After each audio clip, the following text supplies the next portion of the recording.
Le jour où il y aura de l'inflation, parce qu'on était plutôt en manque d'inflation ces dernières années, le jour où l'inflation viendra, le Bitcoin montrera qu'il est une valeur refuge, les gens se rueront sur le Bitcoin. L'inflation est là, en tout cas les hausses de prix, et le Bitcoin a reculé depuis le début de l'année, il n'arrive plus vraiment à dépasser les 20 000 dollars.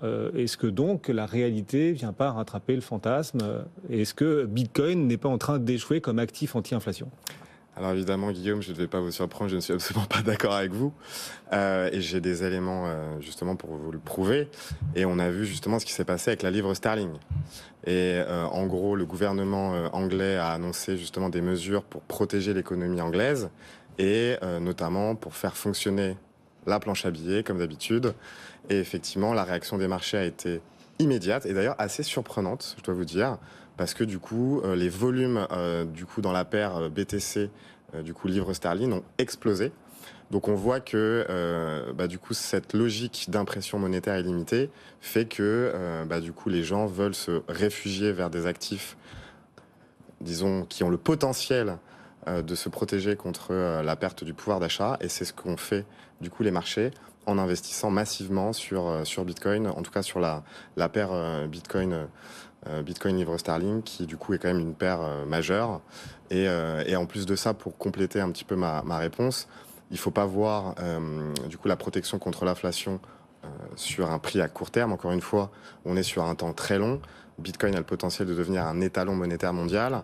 Ce potentiel, évidemment, ne va pas se faire du jour au lendemain. Et il faut regarder sur des échelles beaucoup plus longues en termes de temps et ne pas se focaliser sur, effectivement, la réaction du prix à court terme et bien se positionner sur un temps beaucoup plus long pour voir l'efficacité de cette protection contre l'inflation.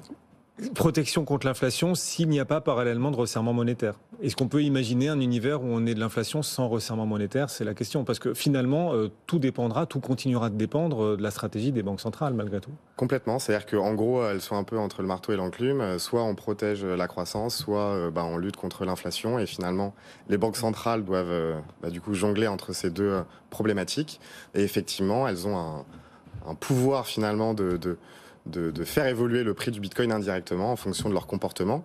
Mais c'est vrai, quand on voit du coup ce qui se passe depuis le Covid, depuis la crise des mesures anti-Covid, cette impression monétaire illimitée fait que, à mon sens et au sens des bitcoiners, la promesse de Bitcoin en tant que réserve de valeur et en tant que protection contre la perte du pouvoir d'achat est toujours là, plus que jamais. Parce qu'à vos yeux, même si les banquiers centraux resserrent aujourd'hui leur politique monétaire, relèvent leurs taux, vous estimez que ça ne durera pas et qu'on reviendra à de l'impression monétaire parce que dans l'urgence, les banquiers centraux n'auront pas d'autre choix à un moment donné.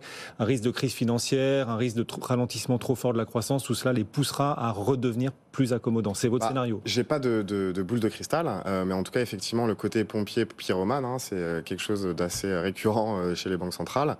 Et après, c'est cette chaîne de Ponzi, finalement, on peut l'assimiler comme ça. Jusqu'où va-t-elle aller avant que ça éclate? Et effectivement, l'inflation, alors je vois Valentin qui sourit et qui est probablement d'accord avec moi. Il bouillonne. Mais en tout cas, effectivement, cette phase d'inflation, finalement, ça fait longtemps qu'on en parle.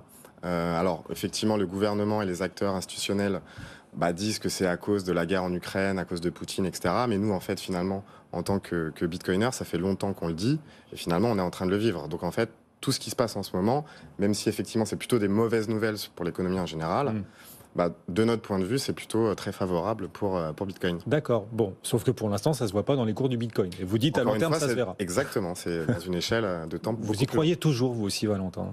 Moi, je suis amusé parce que pour une fois, on entend Ponzi dans la finance traditionnelle et c'est vous qu'on accuse, Guillaume, votre génération de Ponzi. C'est pour ça que je rigolais, parce que vous êtes normalement celui qui brandit ce torchon rouge, et là, on le brandit dans l'économie traditionnelle. Donc c'est pour ça que je rigolais. Mais effectivement, on verra sur le prix, sur le long terme, sur le fondamental. Ça tend à être ce que Jonathan nous annonce effectivement cet après-midi être.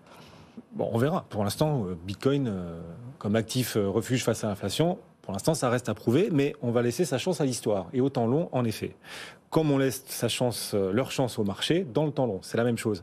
La réglementation, on n'en a pas encore parlé. MiCA, adopté au Parlement européen, c'était avant-hier. Quels impacts est-ce que vous attendez de MiCA et de TFR pour les plateformes françaises? Vous en êtes une, Stackinsat, vous êtes à la tête de Stackinsat. Cette réglementation, comment vous la viviez? Alors pour nous, encore une fois, ça peut être polémique dans l'écosystème Bitcoin, parce qu'effectivement, nous, on est plutôt pour la réglementation. Stackinsat, on est compliance by design, parce que lorsqu'on a lancé notre plateforme, on venait d'obtenir donc l'enregistrement PSAN, donc ça date du 29 septembre 2020. D'ailleurs, on est une des premières plateformes à avoir été enregistrée. Donc nous, c'est plutôt quelque chose de positif. Et finalement, ce MiCA et ce TFR, c'est plutôt quelque chose qui, selon nous, va dans le sens de l'histoire, dans le sens où ça va permettre à nos clients, à nos partenaires d'avoir une réassurance supplémentaire, dans le sens où évidemment le fait d'avoir un tampon de l'AMF ou justement avec ce MiCA au niveau plus global en Europe, ça va permettre de rassurer tous nos partenaires, nos clients, etc. Après, effectivement, il y a toujours ce souci de distorsion de concurrence. Parce que, nous, plateforme française, on va se conformer à la réglementation européenne, la future réglementation européenne, mais qu'en est-il des acteurs étrangers, finalement, où là, effectivement, on peut se poser la question, pourquoi est-ce que eux interviennent de manière sans souci, en fait, sans être inquiétés. Et c'est vrai que ça, c'est un petit peu dérangeant, même très dérangeant, pour être honnête avec vous, Guillaume. Donc ça fait partie des sujets qu'on a des sujets de discussion qu'on a avec le régulateur et avec le gouvernement. Et l'autre point aussi qui peut être cette fois un peu plus négatif, c'est au niveau des nouveaux entrants. Parce que nous, en tant qu'acteurs historiques, finalement, c'est plutôt notre intérêt, vu qu'on est déjà bien installé, qu'on est financé, qu'on a une base de clients, etc. Donc c'est beaucoup plus facile, entre guillemets, même si ça reste compliqué, d'aller chercher ce MiCA. Et entre-temps, nous, on ira chercher l'agrément PSAN, qui est différent de l'enregistrement. Donc avec Stackinsat, on espère faire partie des premières plateformes agréées PSAN. C'est un gros niveau supplémentaire d'exigence. Voilà, qui va nous permettre justement de basculer, parce qu'a priori, il y aurait une transposition très facile vers le MiCA. Mais pour les nouveaux entrants qui arrivent, moi je suis jeune entrepreneur, j'ai un nouveau projet, et j'arrive avec toute cette pile, j'allais dire d'emmerdements, si je peux me permettre, qui sont pas forcément faciles à gérer lorsqu'on débute un projet. Donc là, ça peut être aussi un problème pour les nouveaux entrants. Et c'est là où on peut aussi relativiser finalement tout ça.